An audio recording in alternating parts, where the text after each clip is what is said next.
स्वागत है बच्चों अपने YouTube चैनल गणित मार्ग में। आशा करते हैं आप सब बहुत अच्छे होंगे और अपनी परीक्षा की तैयारी में लगे होंगे। आज जो है हम लोग दो चर वाले रैखिक समीकरण और इसके इम्पोर्टेंट टॉपिक वाइज करेंगे।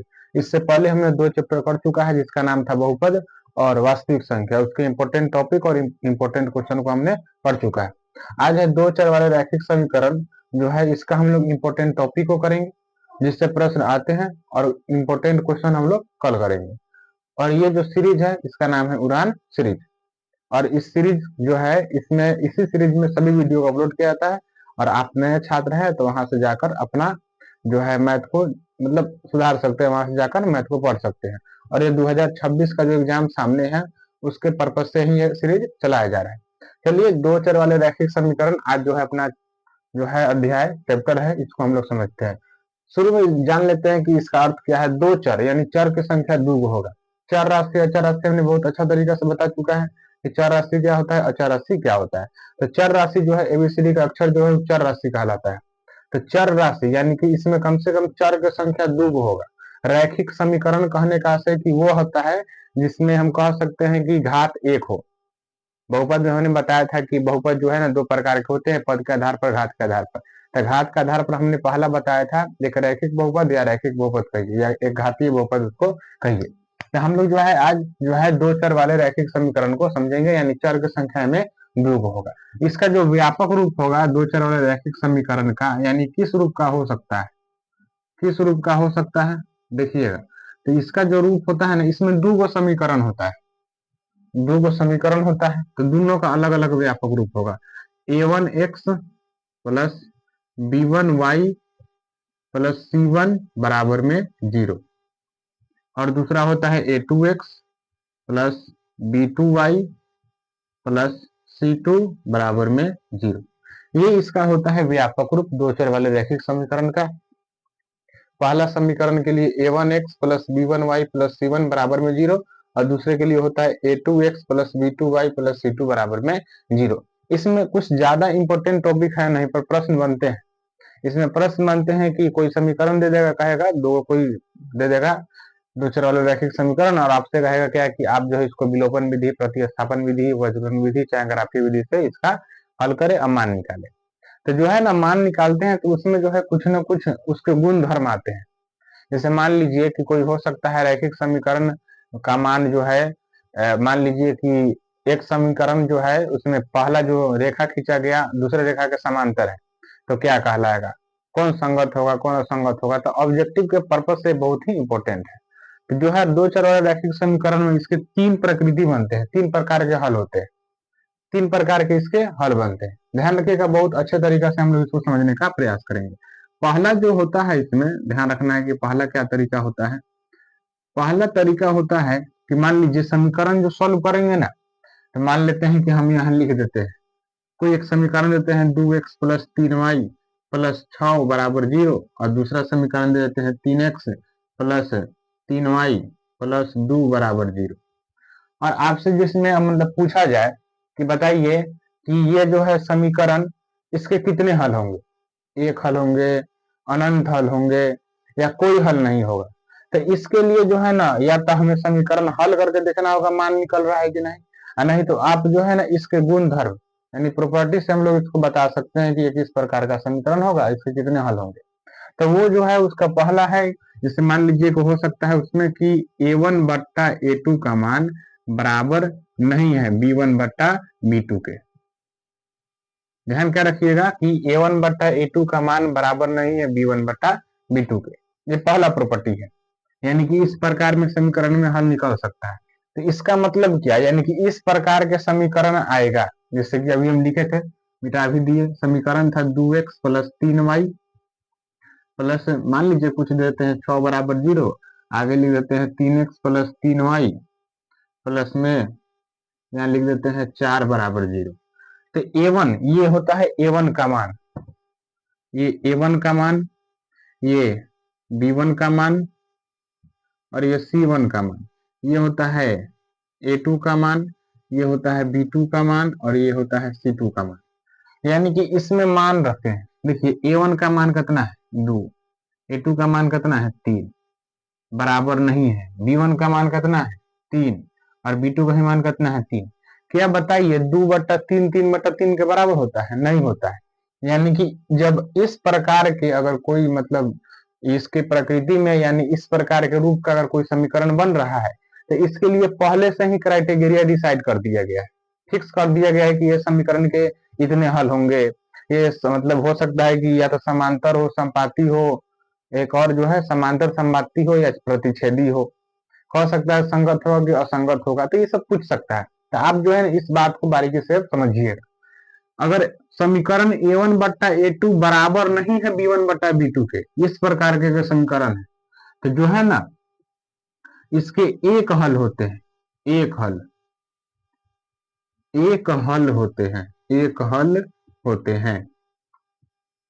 याद रखिएगा, पूछ देगा कि बताइए, चाहे समीकरण दे देगा, कहेगा बताइए कि जिस प्रकार से समीकरण था ऑब्जेक्टिव में दे देगा बताइए कि इसके कितने हल होंगे।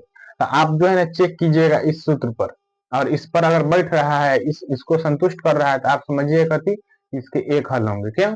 इसी को कहा जाता है कि ये जो है इसके अद्वितीय हल होंगे। इसी को कहा जाता है अद्वितीय, मतलब जिसके समान कोई दूसरा ना हो, अद्वितीय हल। इसी को कहते हैं अद्वितीय हल। अद्वितीय मतलब जिसके समान कोई दूसरा ही नहीं हो, मतलब दूसरा नहीं होगा, मतलब कोई एक गो होगा, इसलिए इसके एक हल होते हैं। और कुछ है? हाँ, तो इसमें और आता है। इसको हो सकता है अगर कह दे कि मान लीजिए ग्राफ बनाइएगा, इसमें बहुत इंपॉर्टेंट टॉपिक है ग्राफ। वो 5 नंबर के क्वेश्चन पूछता है, उससे 5 नंबर का क्वेश्चन आता है। तो ग्राफ जो है ना हम लोग बहुत अच्छे तरीका से कल के वीडियो में समझेंगे क्वेश्चन। उसमें मतलब कि जो है बीजगणितीय जो होता है सॉल्व करने का, मतलब बीजगणित के आधार पर पाइथागोरस चाहे दो चर वाले रैखिक समीकरण को हल करने का जो तरीका है उसको समझेंगे। कौन कौन है? प्रतिस्थापन विधि, ग्राफीय विधि, विलोपन विधि, लुप्ति मतलब विलोपन विधि हो गया, वज्रगुणन विधि। तो इस सब के बारे में कल के मतलब क्वेश्चन के अनुसार समझेंगे। यानी कि अगर A1/A2 बराबर नहीं है B1/B2 के तो इसके एक हल होंगे, और इसी को कहते हैं कि अद्वितीय हल होंगे। तो ये जो ग्राफ बनेगा तो उसमें किस प्रकार के रेखा होगा? तो वो रेखा जो कहलाएगा वो कहलाएगा प्रतिच्छेदी रेखा। वो प्रतिच्छेदी रेखा होगा। प्रतिच्छेदी रेखा मतलब क्या? मतलब कि मान लीजिए ग्राफ है, ये ग्राफ है, एक रेखा आप इधर से खींच के गए, दूसरा हो सकता है क्या रेखा इधर से जाए या इधर से इसको काट दे, यानी इस रेखा को ई रेखा इधर से काट दी जाए, यानी कितना में प्रतिच्छेद कर रहा है? काट रहा है, एक की बार काट रहा है, इसलिए इसके एक हल होंगे, अद्वितीय हल। और ये काट रहा है, प्रतिच्छेद कर रहा है, इसमें आर पार कर दे रहा है, इसलिए इसको कहते हैं प्रतिच्छेदी रेखा। अगर इस प्रकार के समीकरण हो, जैसे मान लीजिए एग्जाम्पल में दे देते हैं 2x + 3y प्लस में 4 बराबर 0। आगे लिख देते हैं 3x + 2y प्लस में 2 बराबर 0। अब बताइए क्या 2/3 3/2 यानी A1/A2 और 3/2 B1/B2 बराबर है? नहीं। तो इस समीकरण को आप अब देख के बता दीजिएगा कि इस समीकरण को हल करेंगे ना तो एक गो हल निकलेगा, और वो प्रतिच्छेदी रेखा होगा। असंगत होगा कि असंगत? तो बताते हैं, जिसका कुछ ना कुछ मान निकल जाए, कुछ ना कुछ मान, जैसे होता है ना कोनो के संघते खराब होता है, किसी का संघत ही खराब होता है। तो मान लीजिए किसी न किसी का अगर मान निकल जाए, इसका मतलब उसका संगत ठीक ठाक था, तनी मनी ठीक था उसको संगत। मान लीजिए कि कोनो सामने परीक्षा है, कोनो मतलब खुदा न खास मान लीजिए कोई बच्चा क्या हो जाए कि मतलब किसी विषय में वो फेल हो जाए, तो कथी का उसका गर्जिए कि उसका संघते खराब था, मतलब उसका संगते कथी था? खराब था। संगत से संगत जोड़ के रखिएगा, उसका संगते खराब था, लेकिन पास हो जाए गलती से तो कथी कहेंगे कि हाँ उसका संगत ठीक ठाक था, मतलब पास हो गया मिला जुला कर। देखिए ये पास हो गया, इस समीकरण का है कि एगो हल निकल के आ गया, कुछ ना कुछ निकला। तो इसके जो है हल, चाहे इसे कह सकते हैं कि ये कैसा समीकरण होगा, संगत की असंगत? इसका संगत ठीक था, तंगनी मनी ठीक था, मतलब जेकर कुछ हो सके, कुछ हो जाए उसको कहेंगे संगत। यानी कि इसका जो मान होगा वो मतलब ये जो बनेगा वो कैसा बनेगा? संगत होगा। संगत होगा मतलब कि इसका कुछ ना कुछ क्या है कि मान निकल रहा है, इसका संगत ठीक था, यही तो मान निकला है, इसलिए संगत। तो ये हो जाएगा। दूसरा क्या होता है? दूसरा होता है कि A1/A2 बराबर होगा B1/B2 के, और तीसरा स्टेप में कह रहा है बराबर नहीं होगा C1/C2 के। ये है कथन, मतलब ये है इसका प्रॉपर्टी गुण, कि अगर मान लीजिए समीकरण हो तो इसमें तीन रूप से जो है ना उसका मतलब कि डिसाइड करते हैं हल को। ये पहला रूप के यानी कि a1 बटा a2 का मान बराबर नहीं है b1 बटा b2 के, तब तो उसके एक एक हल होंगे और अद्वितीय हल होंगे। असंगत हुआ क्यों? क्योंकि उसका संगत ठीक था, कुछ ना कुछ पढ़ा लिखा था, इसलिए वो पास हो गया, यानी कुछ ना कुछ हल दे दिया और प्रतिच्छेदी रेखा होगा। पर ये क्या, पहला बराबर है दूसरे का पर तीसरा के बराबर नहीं है, तो इसको जो हम लोग पढ़ते हैं ना, इसको पढ़ते हैं कि इसके कोई हल नहीं होंगे, कोई हल नहीं होंगे, इसके कोई हल नहीं होंगे। कैसे मतलब किस प्रकार से ध्यान रखेंगे कि a1 बट्टा a2 बराबर है b1 बट्टा b2 बराबर नहीं है c1 बट्टा c2 के, तब उसके कोई हल नहीं होंगे। ध्यान रखना एकदम, उसके कोई हल नहीं होंगे। a1 बट्टा a2 बराबर है b1 बट्टा b2 के बराबर नहीं है c1 बट्टा c2 के, तो उसके कोई हल नहीं होंगे। जब कोई हल नहीं होंगे तो बताइए वो रेखा किस प्रकार से होगा। किसी न किसी चीज का मान निकालने के लिए ना कटना जरूरी होता है। जैसे मान लीजिए रेखा है, ये रेखा है, तो इसको कटना जरूरी रहता है। एक बार काटा तो इतना बार हल। जैसे कि मान लीजिए कि कोई आता है, एनसीईआरटी किताब में शुरू में पढ़ना है, मान लीजिए इस प्रकार से रेखा है, कोई आपसे पूछ दे कि बताइए एक्स का मान कितना है, तो बताइए ये है ना एक्स वाला अक्ष होता है, ये एक्स अक्ष होता है। तो इस एक्स अक्ष को ये रेखा कब काटा है, एक बार यहाँ काटा है, एक बार यहाँ काटा है, 2 बार काटा है, तो कहते हैं इसका मान 2 है, ऐसा कहते हैं। तो यहाँ बताइए कि यहाँ पर एक बार काट रहा था, ग्राफ बनाए पहलुका वाला समीकरण के लिए, एक बार काट रहा था इसलिए कर ए वो है। अब ई जो चोटता है कि a1 बट्टा a2 बराबर है b1 बट्टा b2 के, पर बराबर नहीं है c1 बट्टा c2 के, तब कोई हल नहीं होगा। क्यों? क्योंकि एक रेखा इन्हें से जा रहा है, दूसरा रेखा एक बगल से चल जा रहा है, चाहे इन्हें से चल जा रहा है, एकदम सीधे सीधे घूम नहीं रहा है, किन्हों घूम नहीं रहा है, मतलब सीधे सीधे कथी हो रहा है, चल जाता है।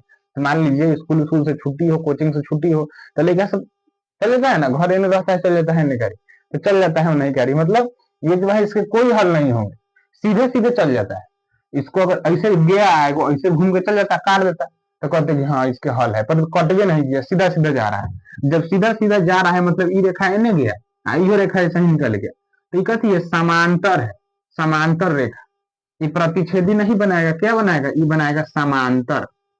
कैसा रेखा बनाएगा, समांतर रेखा बनाएगा, वो प्रतिच्छेदी रेखा बनाएगा, है कि एक बार काट रहा था। अब बताओ इसका कोनो हले नहीं है। अब होगा कोचिंग से छुट्टी, स्कूल से छुट्टी, जाना चाहिए, घर जाके रिविजन करना चाहिए, तो हम चल जाते हैं उन्हें का, हम नहीं मतलब नहीं, मतलब हम नहीं, तुम लोग चल जाता है उधर रोड की तरफ, उधर मान लो चल जाता है। तो जब चल जाता है इसका मतलब संगत भी खराब था, तो संगत खराब था तो कोनो हले नहीं हुआ, कोनो पासे नहीं हुआ, तो मतलब क्या हो जाएगा, उसका संगत खराब था, मतलब वो असंगत था। मतलब जेकर संगत ठीक होगा उसका मान निकलेगा, और जेकर संगत खराब होगा उसका कोनो हल नहीं निकलेगा। तो यहाँ क्या लिख देंगे कि ये असंगत होगा। क्या होगा, असंगत। मतलब जिसका कुछ ना कुछ भलाई हो जाए उसके लिए संगत है, जिसका भलाई नहीं हो वो असंगत। यानी कि a1 बट्टा a2 बराबर है b1 बट्टा b2 के बराबर नहीं है c1 बट्टा c2 के, तब कोई हल नहीं होंगे उसके, ध्यान रखिएगा। तीसरा बराबर नहीं है तो कोई हल नहीं होंगे। क्यों? क्योंकि अगर एक और लाइन जो है मान लीजिए ये सीधा गया तो ये चल गया सीधे, ऐसा ही देखिए अंतर है। काटेगा नहीं, कभी एकदम सीधा चलेगा तो कभी काटेगा नहीं, काटेगा, इसी तरह अंतर रहेगा। तो ये है समांतर रेखा। हल निकलने के लिए कटना चाहिए, कटा नहीं, अब नहीं कटा तो असंगत का है। असंगत कैसे याद रखेंगे, और संगत ठीक नहीं था, सब फेल हो गया। संगत ठीक रहता तो पास हो जाता, जैसे हकर संगत ठीक था, पास हो गया। अब एक और आता है, मान लीजिए इसका ग्राफ कैसा होता है बता दिए, समांतर होगा। एक और तीसरा होता है, तीसरा होता है a1 बट्टा a2 बराबर में b1 बट्टा b2 बराबर में c1 बट्टा c2। मतलब क्या, इसका मतलब क्या है, इसका जो होता है ना मतलब सबे बराबर है। समीकरण कैसा होगा, मान लीजिए कि हम लिख दे 2x प्लस 3y प्लस 6 बराबर में 0, यहाँ लिख दे हम 2x, चाहे मान लो कुछ और लिख देते हैं, यहाँ लिख देते हैं 4x प्लस 6y प्लस 12 बराबर में 0।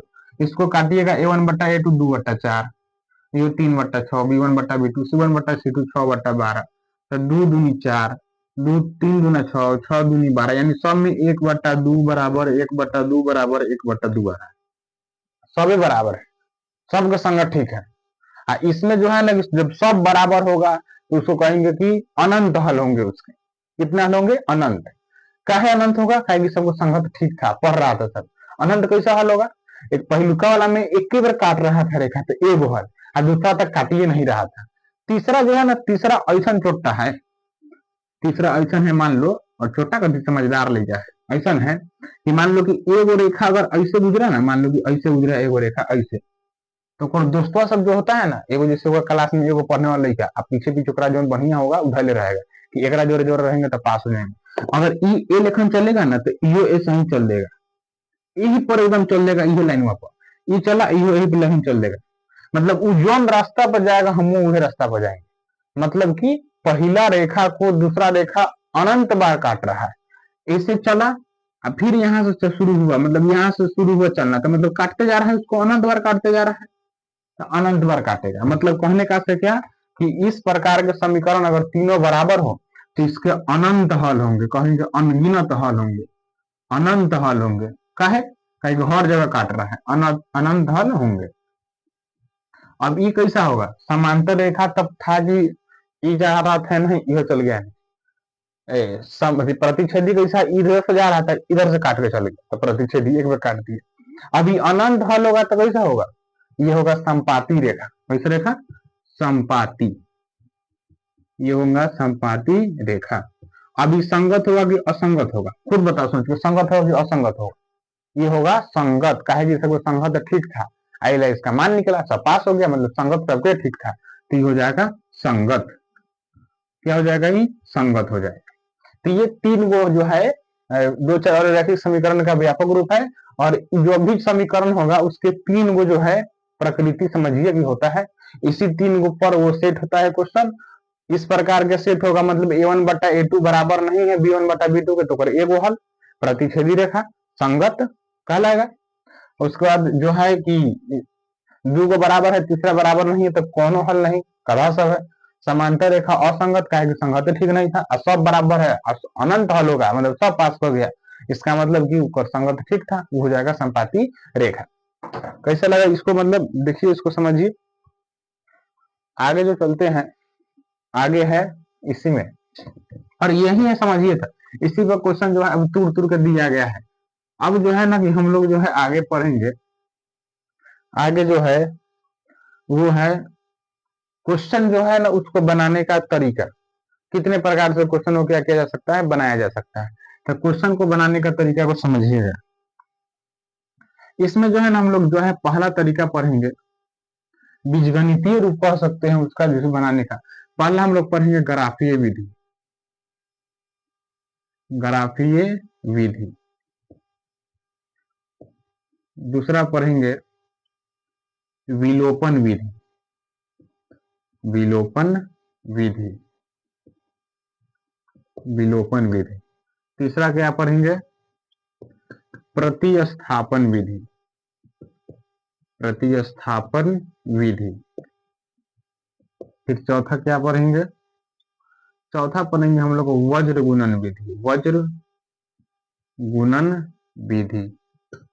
यही है, तो इससे हम लोग जो है ना क्वेश्चन पर अच्छे तरीका से समझने का प्रयास करेंगे, और क्वेश्चन पर इसको क्या करेंगे हम लोग समझेंगे। तो आप उसमें व्यापक रूप और उसके पूरे प्रॉपर्टी को याद रखिएगा। और ये जो है चार गो विधि, जिसमें से ये बहुत इंपॉर्टेंट है, हर साल 5 में पूछता है। तो जिनको भी ग्राफीय विधि सही से नहीं आ रहा है तो वीडियो जो है बनाया हुआ है, आप वहां से जाकर देख सकते हैं, एकदम आसानी तरीका से उसको क्या किया गया है, समझाया गया है। और ये विलोपन विधि जो है, इसको ही क्वेश्चन के अनुसार करेंगे। ये प्रतिस्थापन विधि, वज्र गुणन विधि का जो हम लोग ना सूत्र जान लेते हैं। बहुत बच्चा सबको दिक्कत होता है कि सर जी का सूत्र भी याद नहीं आता है, एकदम आसानी तरीका से देसी उपाय वाला जैसे होता है ना, उसको हम बताते हैं। वज्र गुणनखंड का ये सूत्र है, वज्र गुणन का सूत्र। देखिए क्या करना है कि ऊपर एगो एक्स का मान आता है तो एक्स लिख लेना है, अब बट्टा याद रखना है कि बी से शुरू करना है, बी और सी गैप दे के, फिर भी से माइनस, फिर बी सी, एगो बी सी तो दोनों में बी सी लिख देंगे, गैप तक दे देंगे।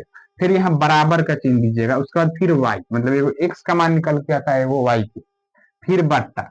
अब देखो सी खत्म हुआ तो सी के बाद क्या डी आएगा, अरे इसका व्यापक रूप में a1 x था, b1 a1 x plus b1 y था प्लस c1 था, तो a के बाद b आया, b के बाद c, तो c के बाद फिर a आएगा, यानी कि बी सी, तो सी के बाद क्या आएगा a, यानी कि सी ए, और वही लिख देना है सी ए।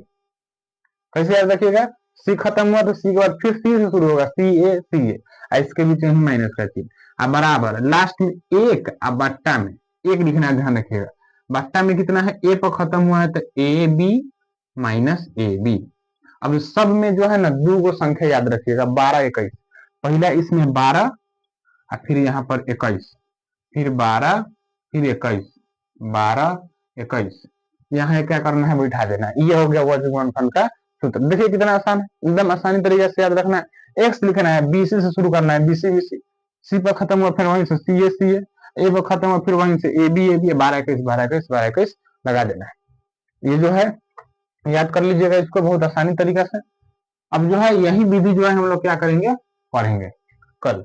वीडियो कैसा लगा इसको कमेंट बॉक्स में बताना है, और इसके पीछे का वीडियो को आप लोग जरूर देखें। Thank you so much.